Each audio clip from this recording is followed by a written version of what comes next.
Okay, so we have the legendary NES here, the 8-bit console from Nintendo. And it's a common problem with these old consoles is that the cartridge does not make the correct connections. So because the cartridge slot is kind of worn out, and I'm going to show you how to fix this problem. It's pretty easy, since this console is very basic, and of course they had made, I don't know, millions and millions and millions of these, so they had to make them very easy to service and easy to manufacture.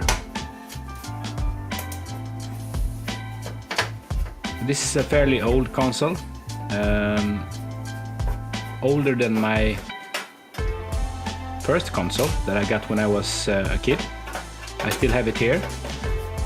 This is a bit more yellow, and I'm thinking we could fix this later on in another episode, where I'm going to try to do some retro bright on a selected few computers, and maybe this NES as well, and see what happens if we can get it back to its original color and luster.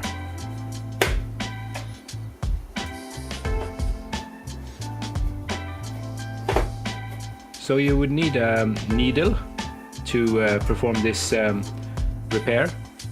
We're gonna bend the pins here on the connector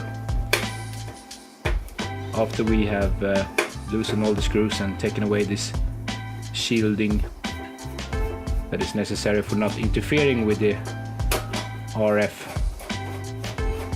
stuff. And this metal here is pretty sharp, so be careful with your fingers. And here's the connector exposed.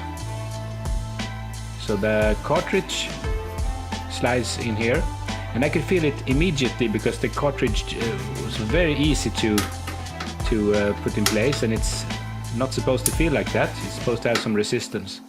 Now there are two screws in the front here.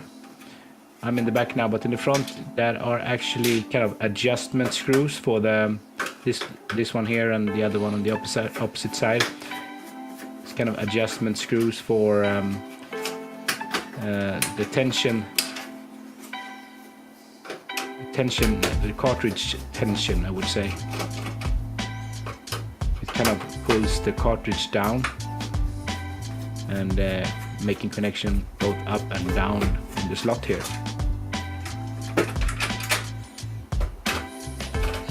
I'm very happy with you guys. The channel is growing, and the views are increasing, and if you have some suggestion, I just ask you to place a comment, like or dislike, and please subscribe. And if you know someone who might be interested in this, send them a link to a video or to the channel. I would appreciate it very much. I will continue to produce videos for you. Right now I'm doing it all for free. It's actually cost me money because I have to buy some old junk to fix for you guys, but I enjoy it, and I'm going to continue. The YouTube rules is that you have to have at least 1,000 subscribers, and I think it's 4,000 hours of viewing time in a year to be able to monetize the channel.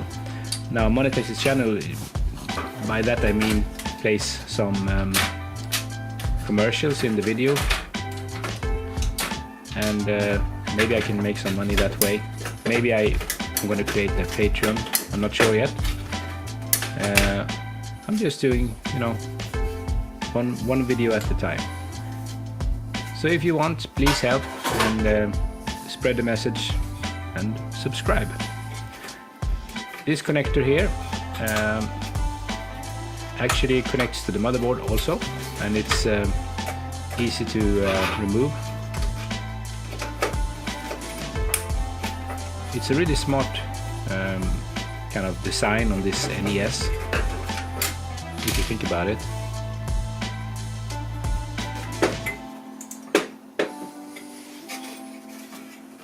Where's that screw?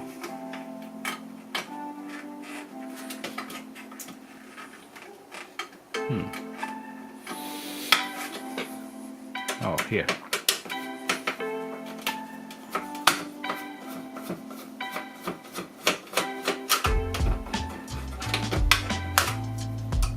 And here. I actually missed 2 screws. It's been a while since I serviced these kind of consoles. I bought this one cheap, and hopefully this is all that is wrong with it. When you get this blinking light, you can be sure that it's a cartridge problem.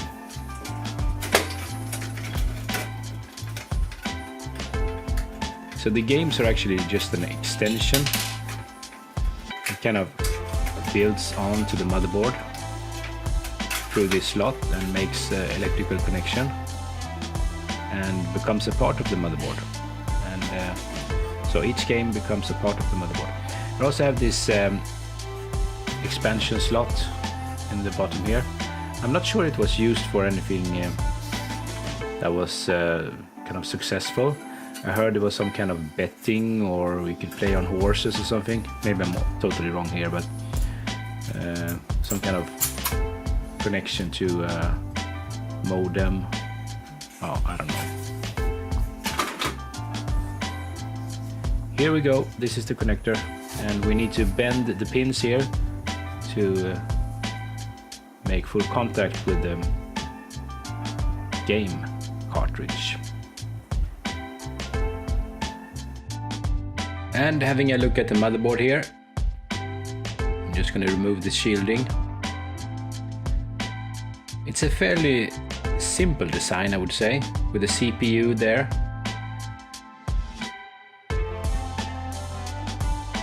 And it was running the 6502, but a modified version of it.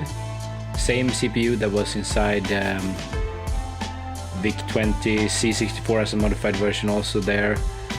And in the Apple I.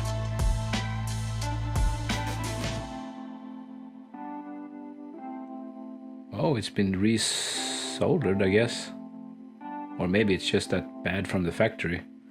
And we get the RF modulator and power in there. A small PCB. And buttons here. Reset and power, and connection to the joysticks. Yeah, beautiful design. Now, here's the connector again, and we need to find a needle here to do the job. Okay, so I have a needle here, and you can see I'm just bending the small pins up a bit. Not too much, because you're gonna break them. You want them to more or less look like this, and then you would adjust the whole thing with the screws that I showed you before, the adjustment screws that will kind of make contact with the upper part of this connector.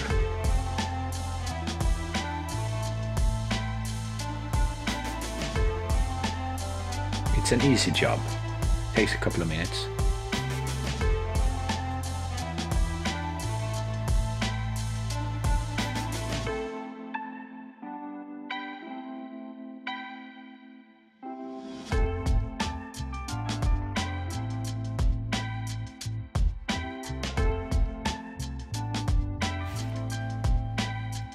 The connector is in place, and we can kind of check how it feels now. It should be more hard to have to use more force, and it feels great actually.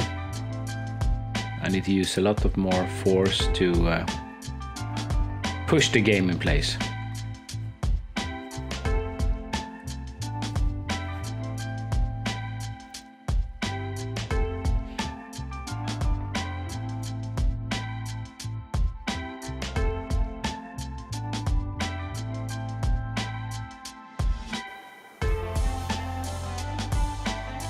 Okay, so let's try to adjust the screws here so we get a solid light here, a steady light.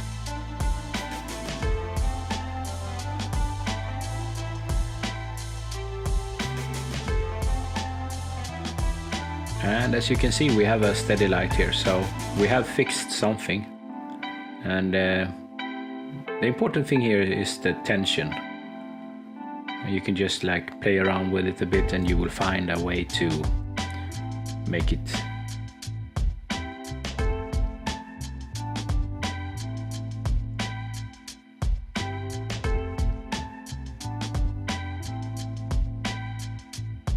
You see?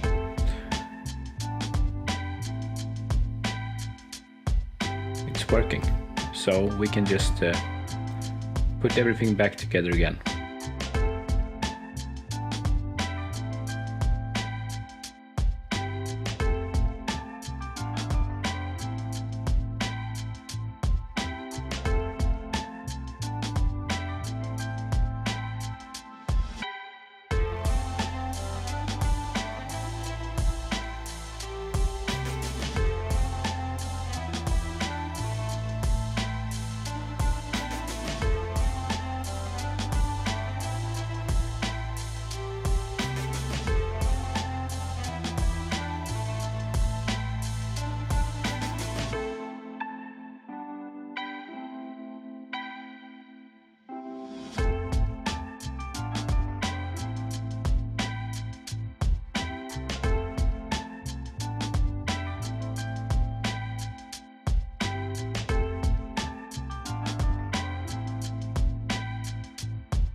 Well, RETROFAM, another successful repair, and let's see if it actually works. I'm not sure. I'm just hoping. Hopefully we can see something on the screen. I have a capture card here that will display Mega Man 1 if we are lucky, and it looks like we are very lucky. So RETROFAM again, over and out. Maybe I make a video when I show you how to beat the world record in this game, the Mega Man 1. I'm not sure yet, maybe. Leave a comment if you want me to make a video about that. I have a controller to this Nintendo that is kind of like a pirate one. I'm going to show you what it looks like inside. It's not much to see.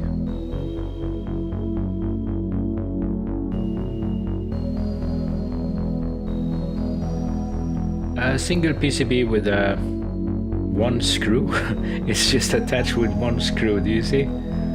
Holy crap! And this is the PCB with some kind of secret chip there, and that's all. It works great though. Over and out. See you soon, RETROFAM.